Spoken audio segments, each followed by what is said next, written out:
Bismillahirrahmanirrahim. Welcome to the course Network Security. My name is Dr. Monem Ali Shah and I'll be teaching you this course Network Security. I'll be briefly introducing myself. I have recently completed my PhD from University of Bedfordshire, UK back in 2013, and prior to that I completed my MS from University of Surrey. The course was about security technologies and applications, and in 2003 I did my MSc Computer Science from University of Peshawar.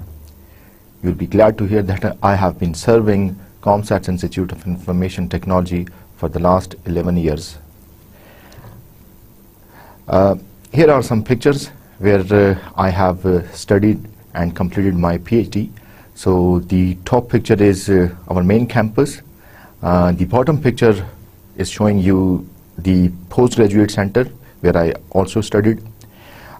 This particular bottom left picture is an interesting one, and if you have heard about the last viceroy for India, Lord Mountbatten, this particular picture is his accommodation, and University of Bedfordshire is lucky enough to have this accommodation as their accounts and finances campus. Right, so about this course. This course is very interesting, and perhaps we are very much keen to know how security concerns makes different aspects around us vulnerable, and how we can ensure security.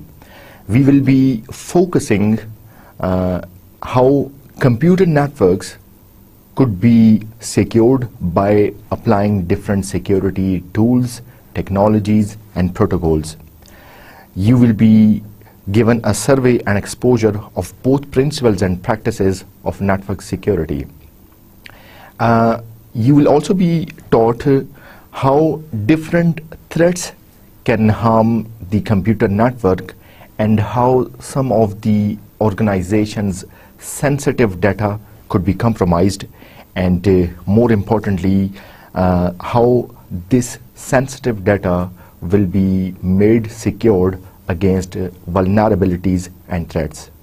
And in this particular course, you will also be able to understand different categories of security violations in a computer network.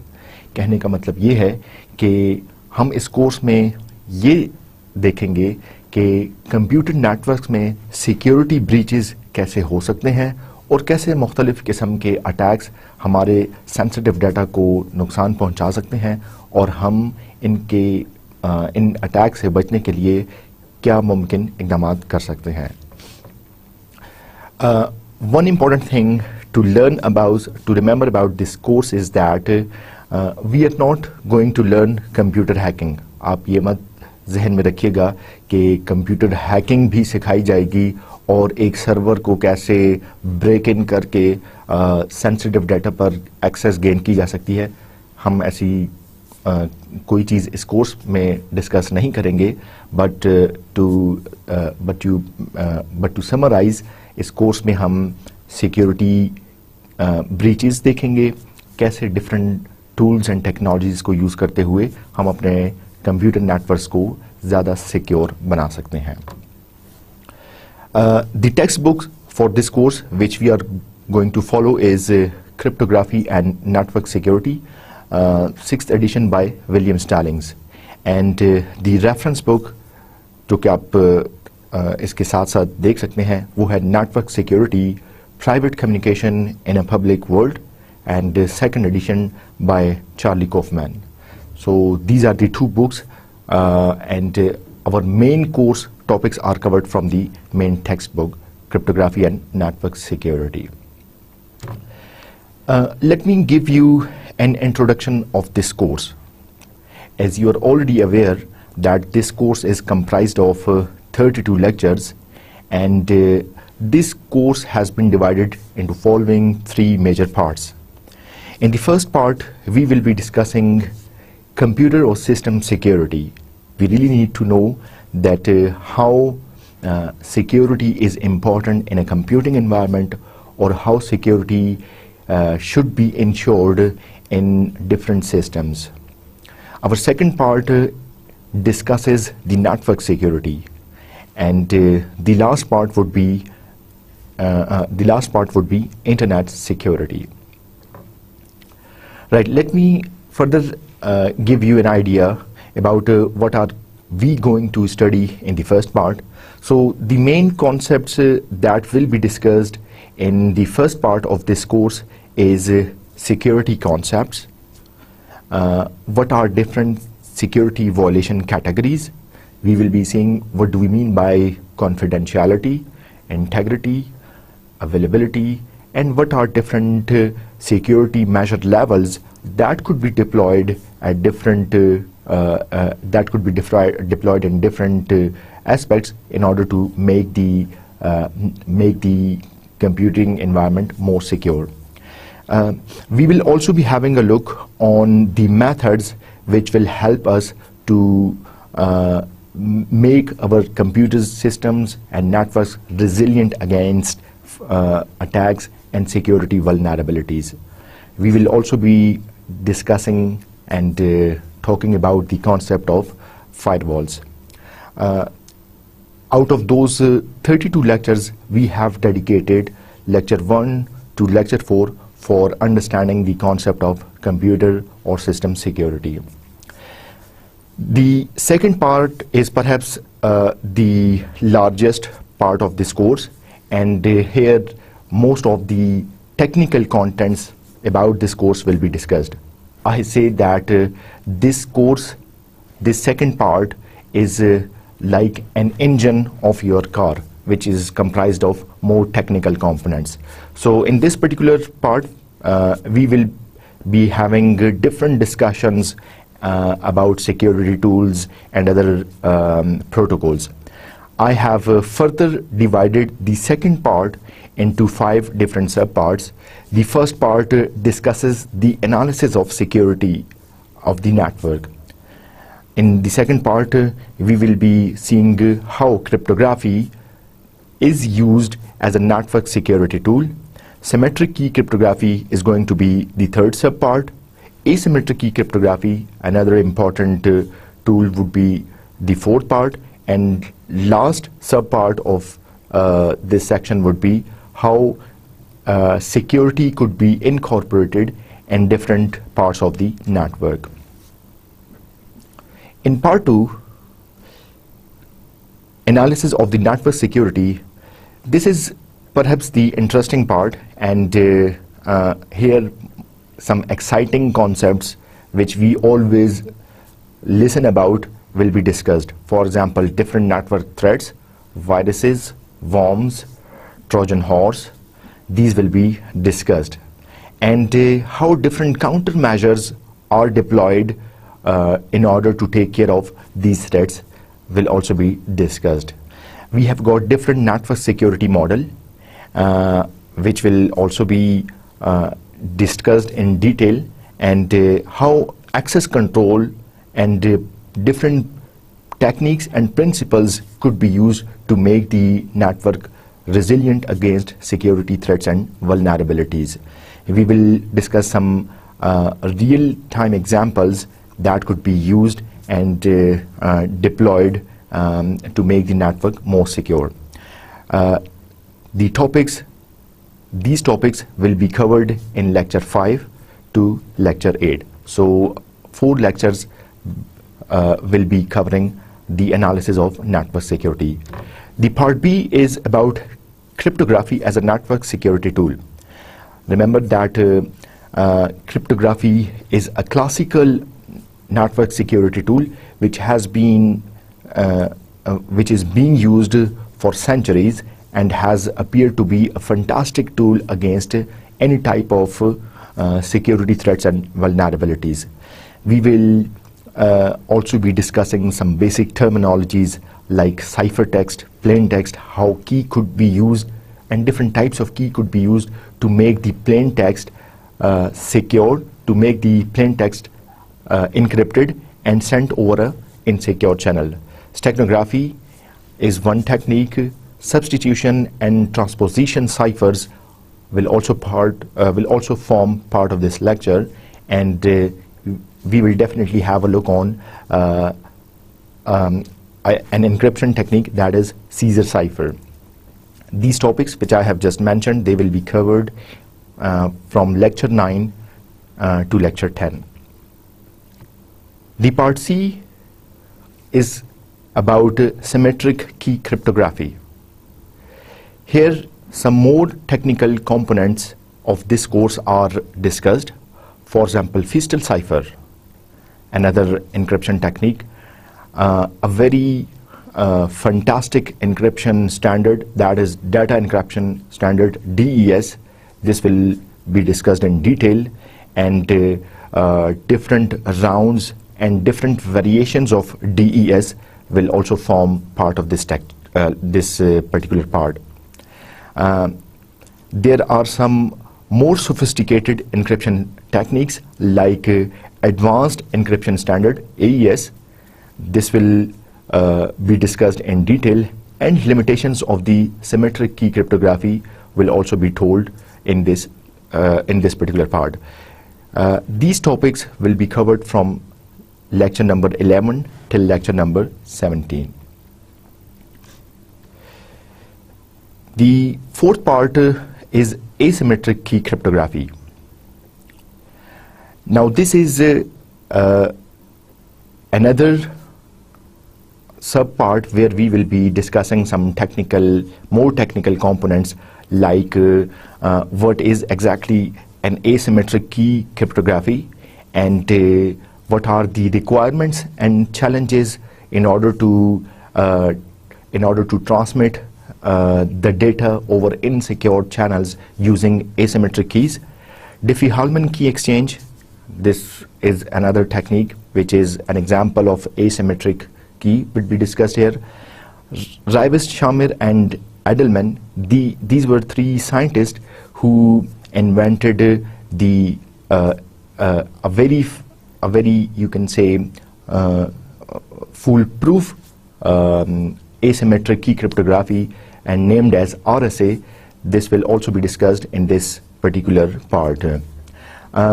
Despite RSA being very foolproof, but against there are some attacks towards RSA. We will also see how RSA could be made secure against these vulnerabilities. There are hybrid crypto systems and quantum cryptography that will also be part of this particular subsection. We will cover these particular topics from lecture number 18 to lecture number 23. The last part of part 2 is incorporating security in other parts of the network.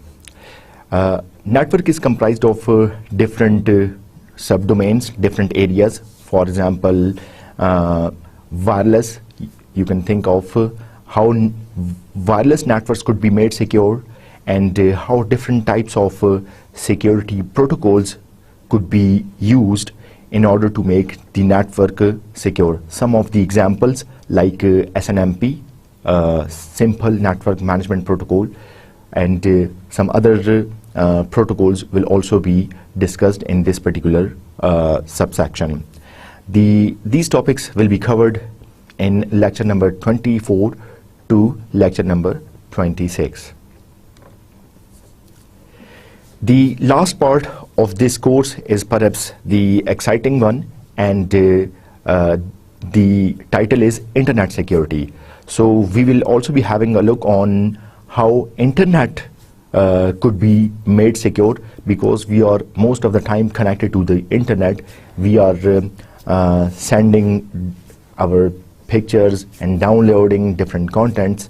So how different attacks can occur on the Internet, and how can different tools, principles and techniques could be used in order to make our communication over the Internet more secure.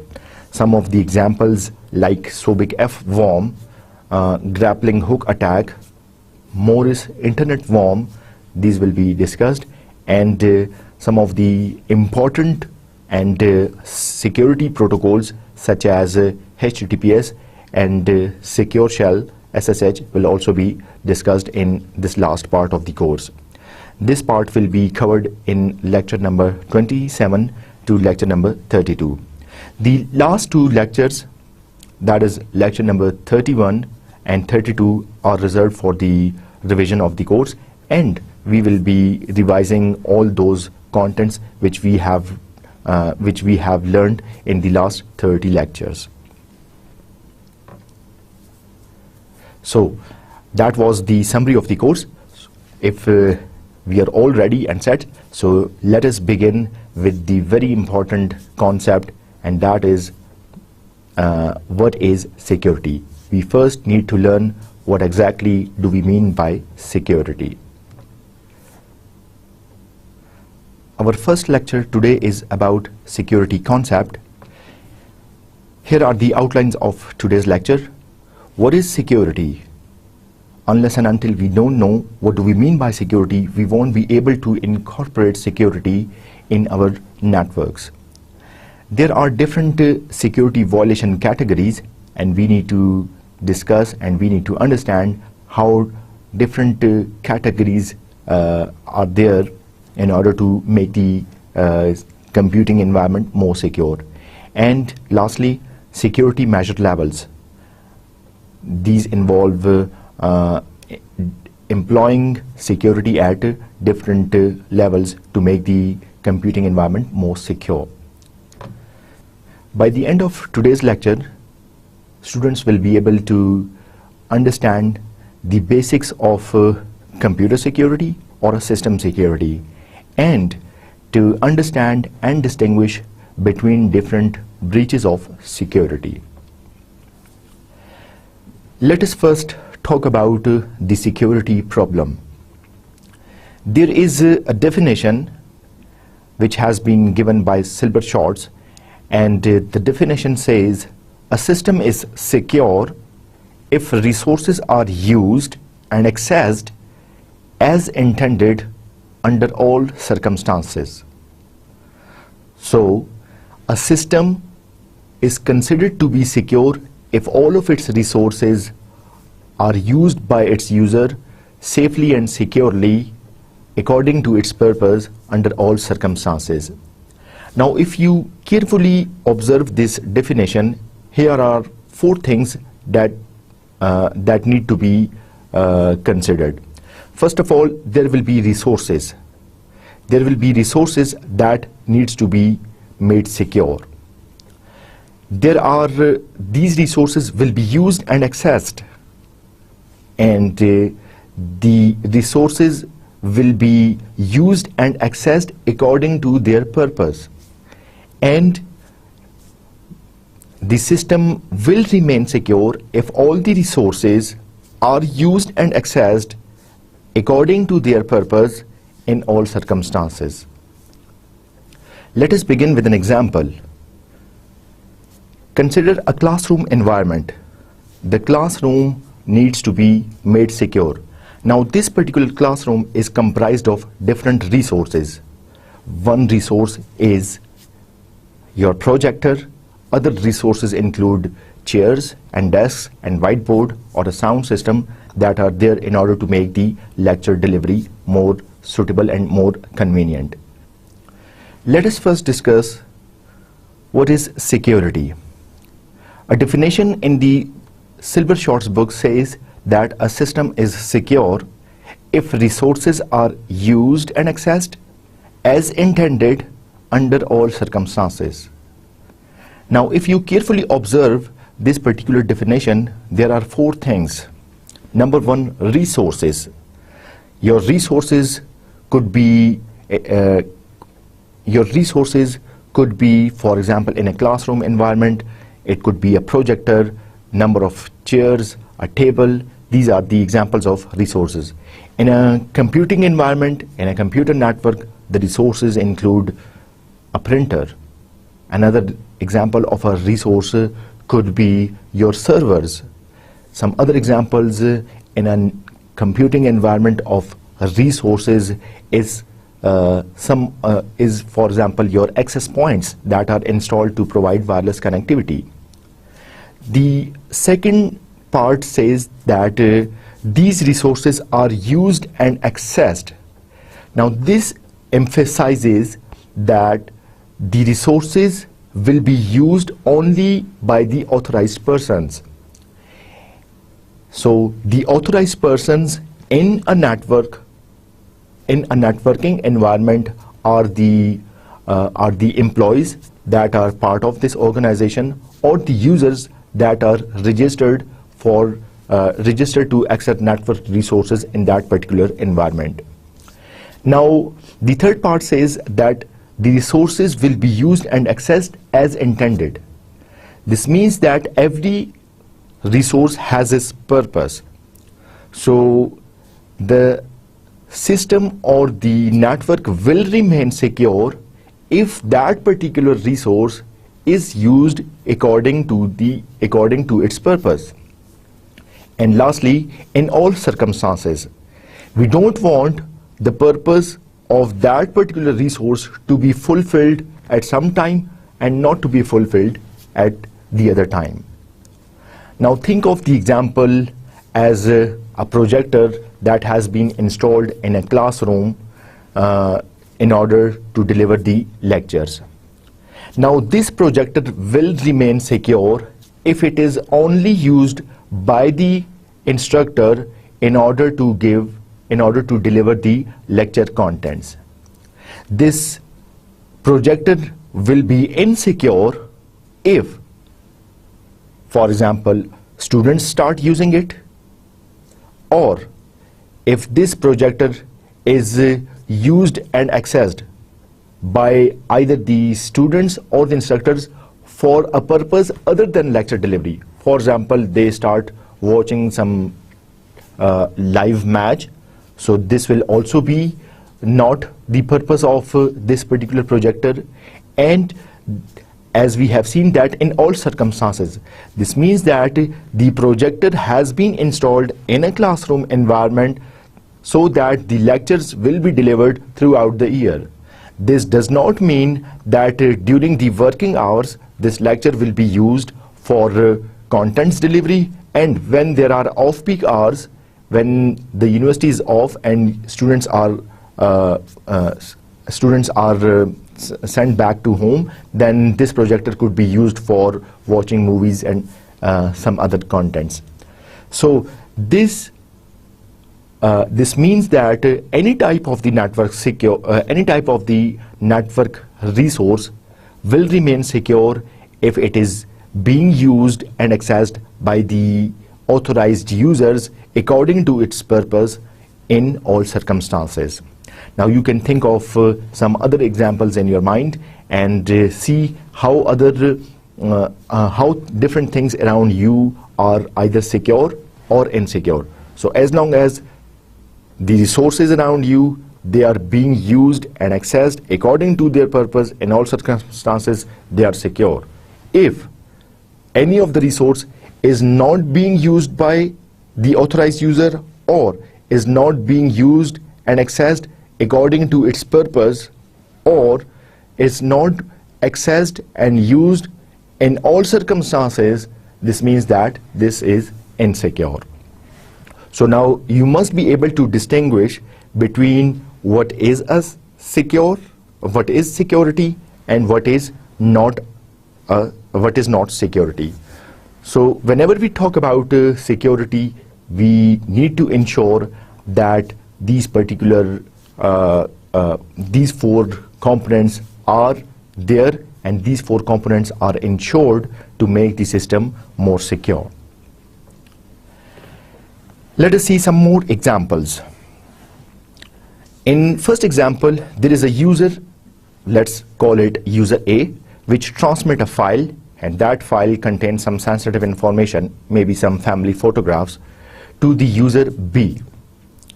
Now there is another user, user C, which is not authorized to read this file, but that user C is able to monitor the transmission.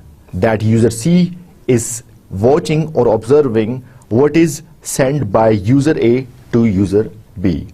So this means that there is the transmission between A and B needs to be secure, because the resource, that is that particular sensitive data, is only intended for user A and user B. User C is not authorized to access or use this data. So there is some security breach, and this particular transmission is not secure, and we need to make this particular transmission secure, and we need to ensure that how the transmission between B and A, or transmission between A and B, could be successfully completed. Think of another example, that is a network administrator. Let's call the administrator as D. He or she sends a message to a computer E for updating an authorization file. There is another user which you can call an attacker. Let's say the attacker is named as F. The attacker F intercepts the message, alters its contents, add or delete some entries, and then forwards the message to E. E accept the message and update the authorization file. अगर यहाँ पर आप गौर करें तो administrator D ने computer ई को एक file भेजी, बीच में एक अटैकर एंटिटी एफ बैठा हुआ था, ठीक है, जिसने ये मैसेज रिसीव किया, इसको मैनिपुलेट किया, इसमें वैल्यूज को चेंज किया और फिर ई को भेज दिया. ई को मालूम नहीं कि ये मैसेज मुझे डी ने भेजा है, क्या ये इसके कंटेंट्स मॉडिफाई हुए हैं या एज इट इज भेजे गए हैं, और वो जो मैसेज चेंज हो चुका है उसको अकॉर्डिंगली एकोमोडेट कर लेता है. Now you can also observe that this is another example of a security breach. We don't want any of the user apart from user D and E to intercept the communication. So this is another example of security breach, and if you see that here the resource was also not used and accessed by the authorized user as intended, so this is a security breach. The worst case would be instead of changing some contents of the file which the administrator D sent to user E, this time F totally changed the message. Instead of changing some of the contents, the attacker F, it changes all the contents and send it to the user E, and user E accommodates all the changes. So this is these were a couple of examples that how security could be breached, and how attackers can intercept some communication, some data exchange, and can violate security. Now this particular slide is most important one, and if you understand this slide, I will say that you will understand most of the concepts of the security. There are different categories of security violation. The first one is breach of confidentiality. Breach of confidentiality says that if the data is read by unauthorized users, this means that confidentiality has been breached. Confidentiality says that the data is only for specific user to read. No other users can read this data. If any other users apart from the main user reads this data, this means that breach of confidentiality has occurred. Now think of some of the examples around you. You receive different type of messages on your mobile phones on daily basis. You receive different types of emails in your email accounts, or you have got some letters, you receive some letters which are for you only, and there is a tag on the letter private and confidential. Now all these mean that only you are the user to read the letter, to read the email, or to read the message that has been sent on your phone. If any other user apart from you reads any of this content, this means that breach of confidentiality has occurred. Now, the important thing about breach of confidentiality is only the data has been read by unauthorized user. It has not been modified, it has only been read. इसका मतलब ये हुआ कि अगर आपके लिए कोई पैगाम भेजा गया है और वो आपके अलावा कोई और पढ़ लेता है तो ये breach of confidentiality हो गया. Some other example that you can think of breach of confidentiality is, imagine that you are sitting in a computing lab and you have opened your email account and you are reading your email. Now any other user who is sitting beside you, he also tries to look onto the screen and he also tries to read your email. If the other users, they are successful in reading your email, this means that breach of confidentiality has occurred. You are enrolled in the virtual program, so you receive some of the letters from the headquarters, and some of these letters, they are titled as private and confidential. This means that the name which has been mentioned on this letter, only he or she is the authorized user to read this letter. Anybody else, if they read the contents of the letter, they will be breaching the confidentiality. So we need to ensure that the data which is being sent, who is the authorized user to read this data, and if any other user reads this data, this means that breach of confidentiality has occurred. The second part, the second category is breach of integrity. Now, breach of integrity is different from breach of confidentiality in the case that in breach of confidentiality, the data is read by the unauthorized user. In the integrity, if the data has been read and modified, this means that there is breach of integrity. So, if some contents were sent to a specific user and an attacker intercepted the message and changed some of the contents or changed all the contents of this message, this means that breach of integrity has occurred. An example of breach of integrity is that you have sent a letter to your friend and you have asked him for some money. Now this letter is received by an attacker, and the attacker changes the value from 1,000 to, let's say, 10,000, and he again covered the letter and sent it to your friend. Now your friend has seen that you have requested 10,000 rupees instead of 1,000, so this means that the original message has been changed and the breach of integrity has occurred.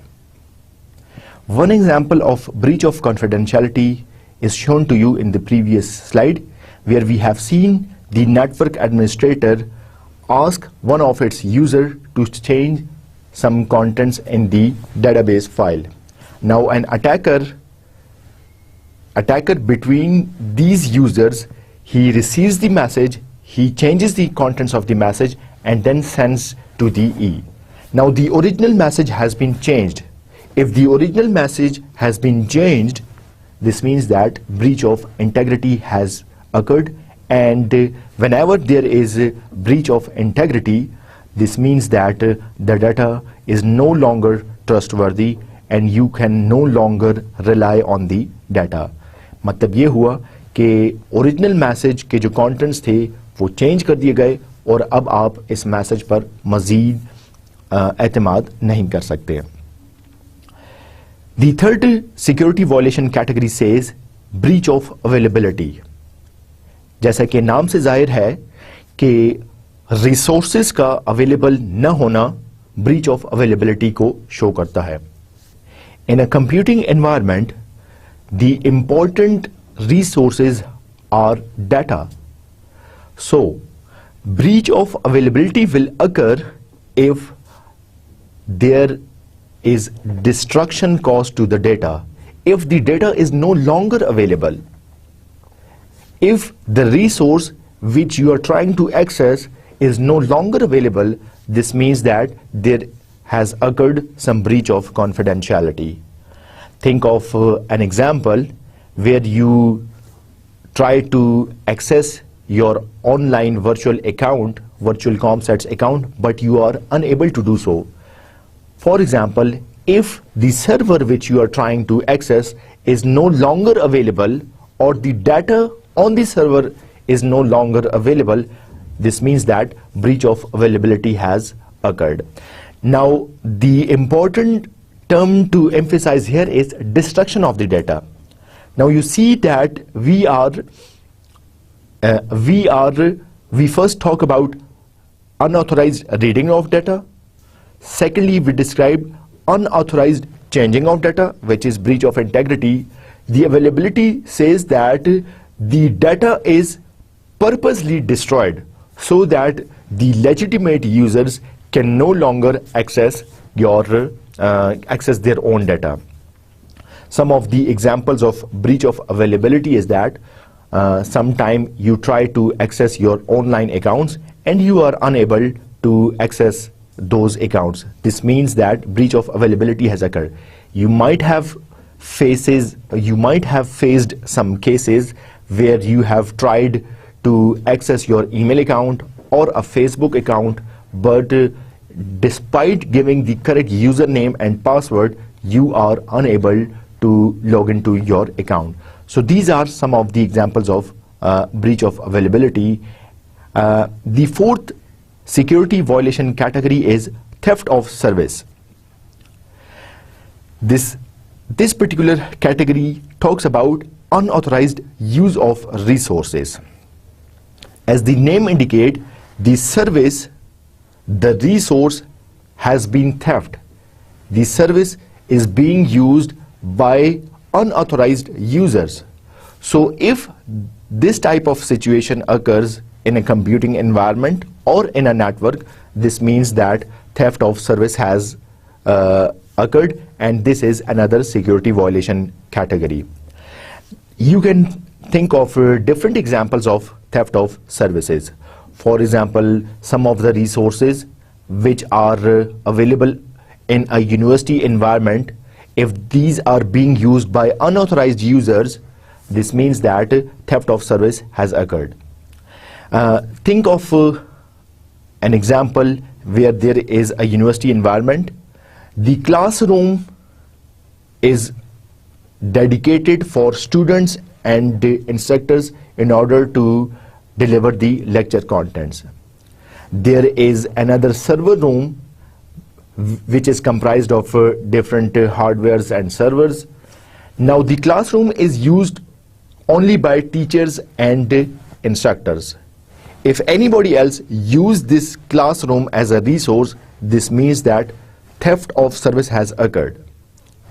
Coming to the example of a server room, the server room should only be accessed by those users who are working in this environment. Any other user who is not supposed to enter in the server room, if they try to enter and access the resources, this means that there is theft of services. The last security violation category is denial of service. There is the difference between theft of service and denial of service. The theft of service says that the resources will be used by the authorized users and some of the unauthorized users will also use these resources. Denial of services says that the resource will not be used by the legitimate users, will not be used by the authorized users, and some unauthorized users, let's say attackers or hackers, they have penetrated into the system and they have attacked the system so that the legitimate users can no longer access these particular resources. So let me summarize the security violation categories again. The first one is confidentiality. This means that only the authorized users can read the data. If any of the unauthorized users, he or she reads the data, this means that breach of confidentiality has occurred. The second category is breach of integrity, where the unauthorized user not only reads the data but change the data. Either the unauthorized user will change some part of the data or can totally change the data or the message. The third security violation category is breach of availability, where the attacker or the unauthorized user destructs the data and the data is no longer available.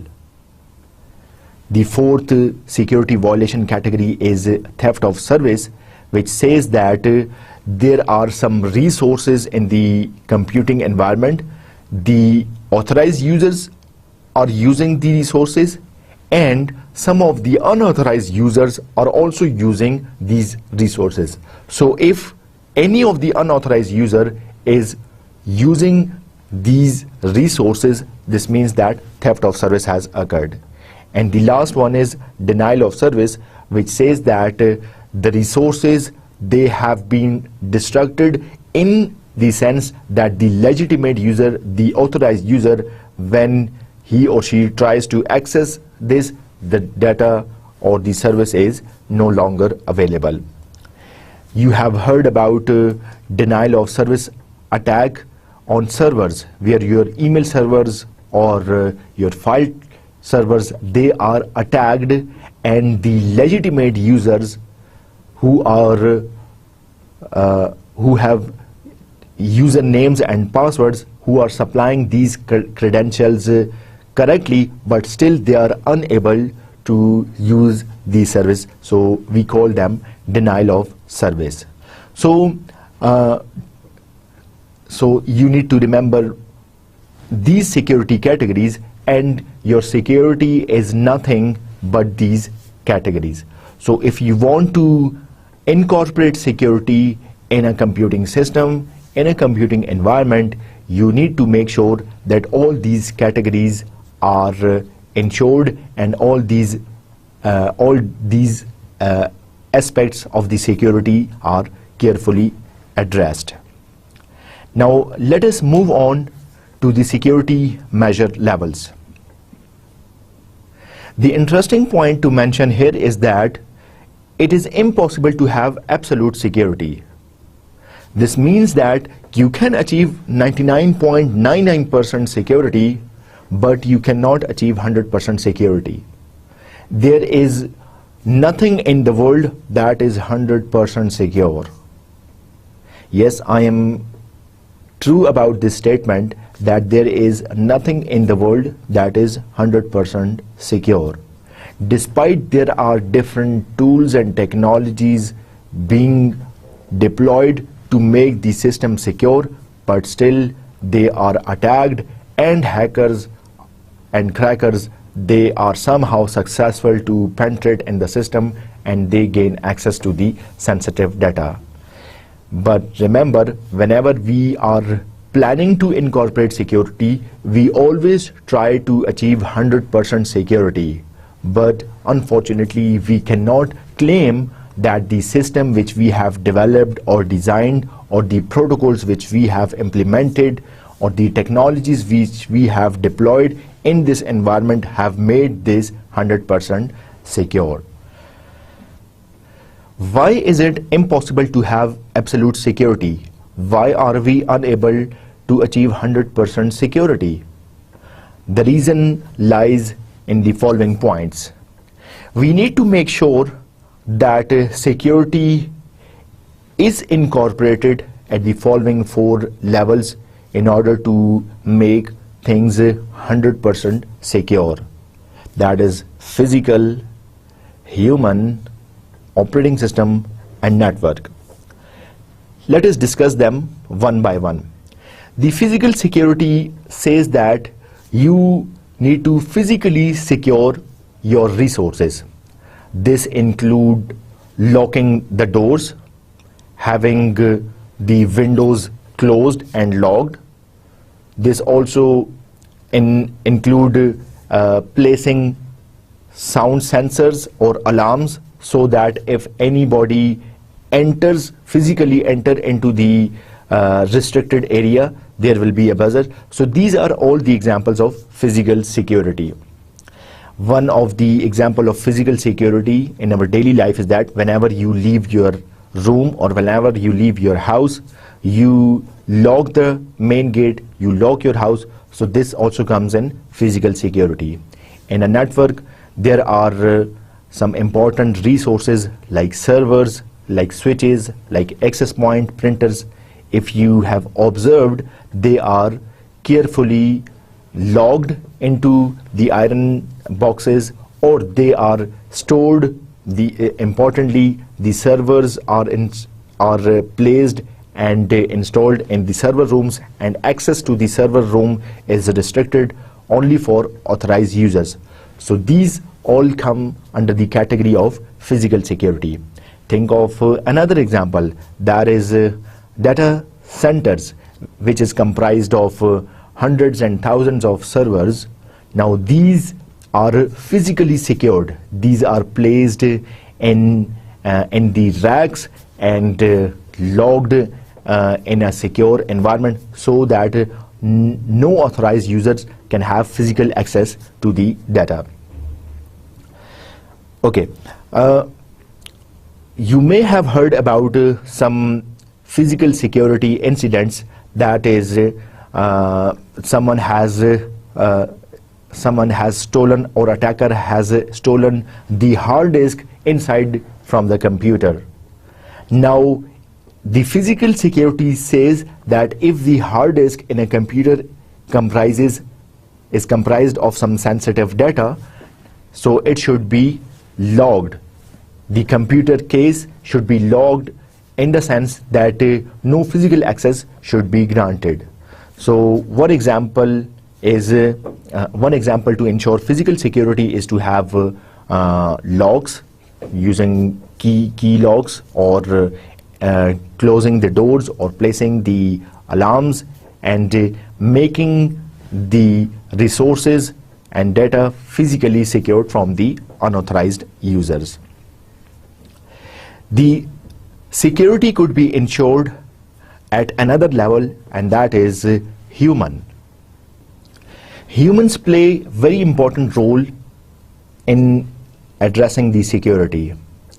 Remember, we are talking about those humans or which are directly involved with the organization, or which directly deal with the data, or which directly uses the resources.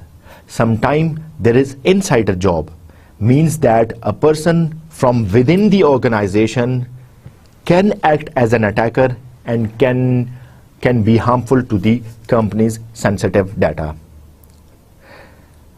Let us think of an example. We all have installed internet at our home, and perhaps the connection is given to us by PTCL. So imagine that one day you log a complaint and you request a technician to come to your home and fix the internet. After some time, you listen a knock on your door, and you see a man standing in front of you, and he's asking to fix your internet. So will you let him enter into your house? Now you have to be careful about letting him enter to your house or not. If the user has requested some internet complaint, and he's expecting some technician to fix this, then prior to let him enter to the house, he must ask the identity for the technician. If he's displaying his identity card, then this means that he's the legitimate technician and he is really there to fix your internet connection.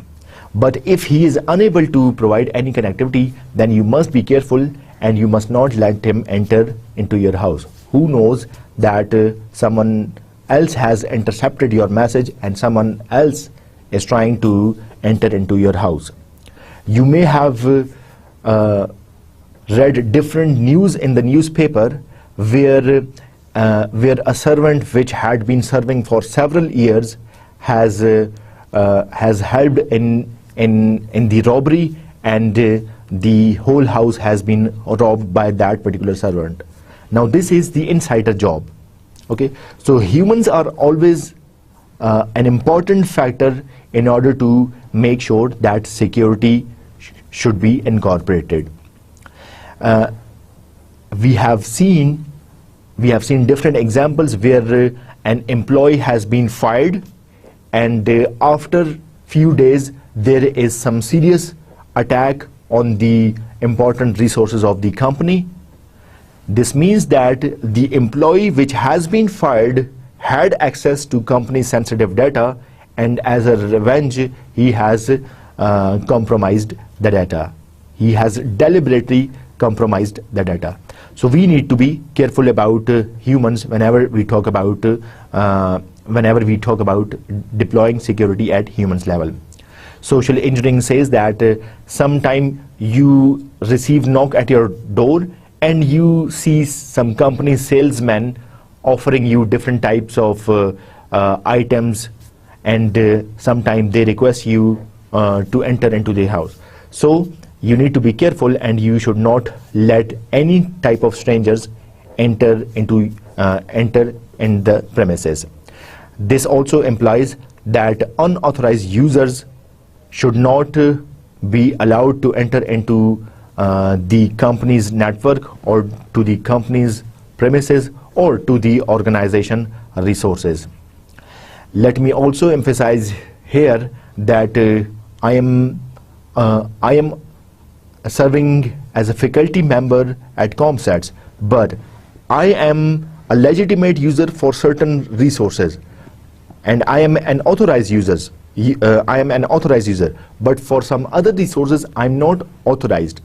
For example, to use the classroom, yes, I'm the authorized user, but to enter the server room and to physically gain access to the server installed, I'm not the authorized users. Only those staff members who are part of the server room, they are the authorized users. So human in this case should be carefully observed, and it should be carefully decided that who should have access to which type of data. The third security level is operating system. Think of your Windows operating system, which comes with built-in features to make your computing environment more secure. There are different protection mechanisms, and there are different debugging tools that have been installed in your operating system, Windows for example, and you can use them in order to make the system more secure. Antiviruses, anti-spams, these are also developed for specific operating systems to make the computing environment more secure.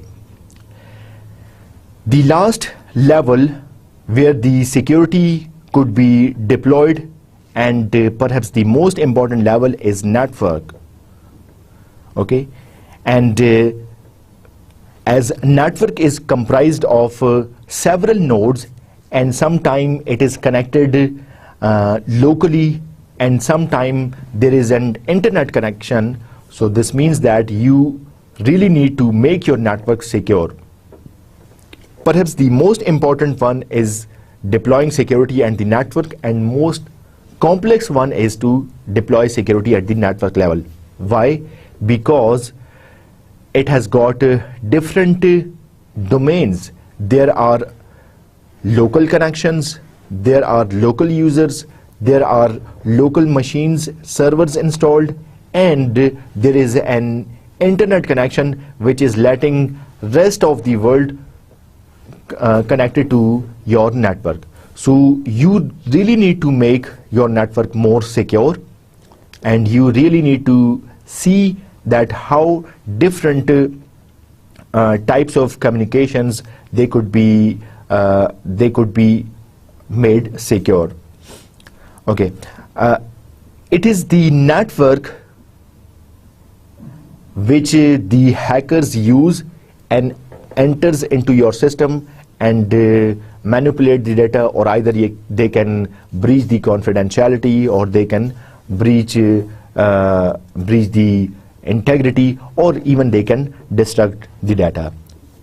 So these are the examples of 4 basic levels that should be addressed in order to make the computing environment and in order to make the system more secure.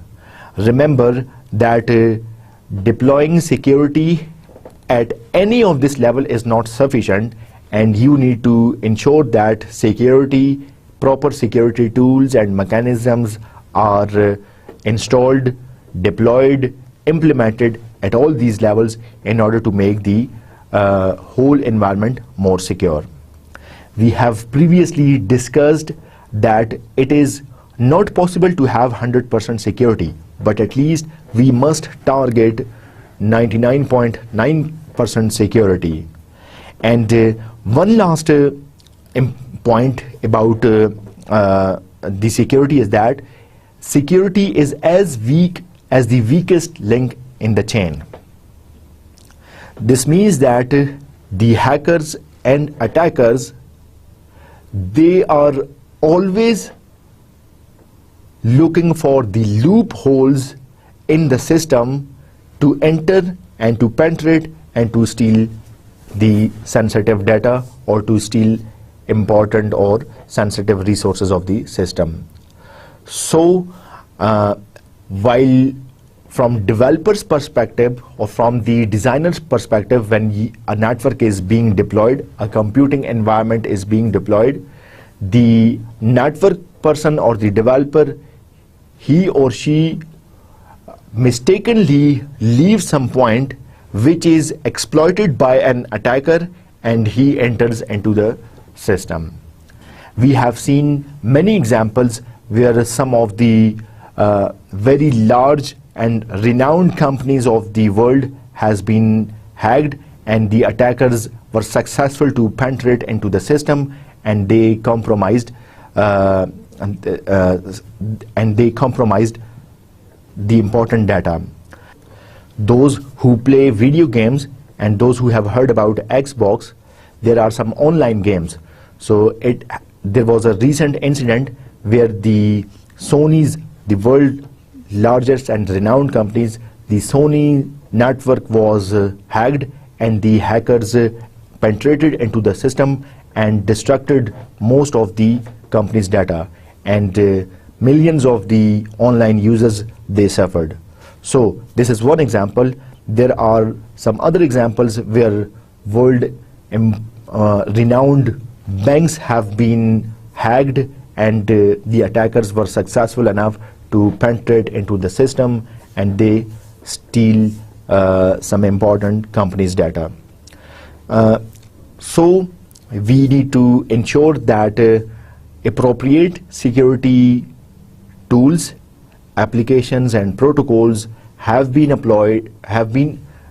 deployed at respective levels in order to achieve maximum security. One more important point to mention here is that, is too much security a problem? The answer is yes, and the answer is no. For example, we want a more secure system, but ensuring more security will definitely bring some inconvenience. Think of an example where you want your university campus to be secure.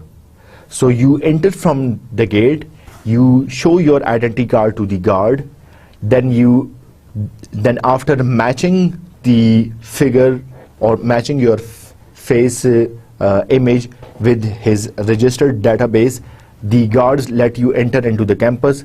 You sign in, you provide your national identity card, then you go to the classroom, the instructor sees your identity card, and then he let you sit into the classroom and attend the lecture. So any type of movement in your university campus will involve representing your university card at different levels. Now in this case, the university campus administration can ensure security, but from user's point of view, this is inconvenient, and the user is suffering a lot. And though he is a legitimate user, but all the time the legitimate user, the authorized user, and this particular student has to represent his card one time and after another and after another. So there is a trade-off between security and convenience. So if you go for more and more security, then there will be less convenience. And if you go for more and more convenience, then this means that you are trading off between security.